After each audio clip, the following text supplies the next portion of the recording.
অন্তিম মুহূর্তে এসেও প্রস্তুতিটা ঠিক মতো হলো না টাইগারদের। লিটন, সৌম্য, শান্তকে নিয়ে কিভাবে বিশ্বকাপের একাদশ সাজাবে সেটাও এখনো খুঁজে পেল না হাথুরু সিংহে। বরাবরের মতো এদিনও ব্যর্থ বাংলার ব্যাটিং লাইন আপ। ইতিহাসের সবচেয়ে বাজে বিশ্বকাপের দ্বার প্রান্তে আছে শান্তর দল। ভারতের সাথে সেটারই ট্রেইলার দেখলো লিটন সৌম্যরা। প্রস্তুতি ম্যাচে বাংলাদেশের দুরবস্থার বাকিটা রিপোর্টে। বিশ্বকাপে নিজেদের প্রস্তুতির অন্তিম মুহূর্তে এসে শক্তিশালী ভারতের বিপক্ষে মাঠে নামে টাইগাররা। ক্রিকেট ইতিহাসের প্রথম অস্থায়ী স্টেডিয়ামে এদিন টস জিতে আগে ব্যাট করার সিদ্ধান্ত নেয় ভারতের অধিনায়ক রোহিত শর্মা। নতুন স্টেডিয়াম, নতুন পিচ, তা সত্ত্বেও শুরু থেকেই ভারতের দুই ওপেনারকে চাপে রাখে টাইগার বোলাররা। দ্বিতীয় ওভারেই স্যামসনকে এলবিডব্লিউর ফাঁদে ফেলে বিদায় করেন শরীফুল ইসলাম। তবে এই উইকেট হারালেও রোহিত আর ঋষভ পান্থ মিলে খেলতে থাকেন আক্রমণাত্মক ক্রিকেট। দুজনের মধ্যে ঋষভ একটু বেশি চাপে ফেলেছিল বাংলার বোলারদের।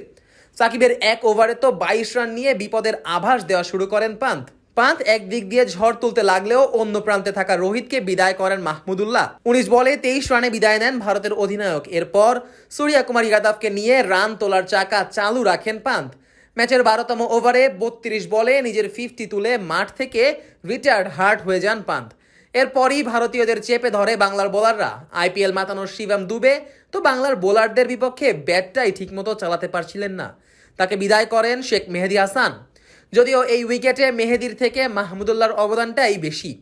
এই বয়সে এসেও যেভাবে ক্যাচ ধরলেন রিয়াদ, তার রীতিমতো এদিন সবার জন্য ছিল অনুপ্রেরণার। সবাই যখন ক্যাচ মিসের পর্সা খুলে বসেছিলেন, তখন রিয়াদ দেখিয়েছেন বুড়ো বয়সের ভেলকি। দুবের আউটের পর হার্দিক পান্ডিয়া এসে তুলোধুনো করা শুরু করেন টাইগার বোলারদের। তানভীরের এক ওভারে তো টানা 3 ছক্কা হাঁকিয়ে বসেন এই ব্যাটার।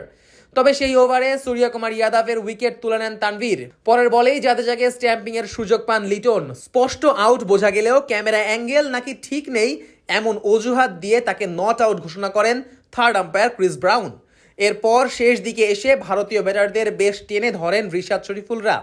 এতে করে 182 রানে গিয়ে থামে ভারতের ইনিংস। 23 বলে 40 রানে অপরাজিত থাকেন হার্দিক পান্ডিয়া। টাইগারদের হয়ে একটি করে উইকেট তুলে নেন মেহেদী, শরীফুল, মাহমুদুল্লাহ ও তানভীর। 183 রানের লক্ষ্যে খেলতে নেমে শুরু থেকেই সেই একই ব্যাটিং বিপর্যয়ের ধারা বজায় রাখে টাইগার টপ অর্ডার। কে কার থেকে কত বাজে খেলতে পারে সেই মিশনেই যেন নেমেছিল সৌম্য, লিটন ও শান্ত। লিটন 6 রান করলেও সৌম্য আর শান্ত খুলতে পারেননি রানের খাতায়। পাওয়ার প্লেতে মাত্র 27 রান তুলতেই 3 উইকেট হারিয়ে ফেলে টাইগাররা।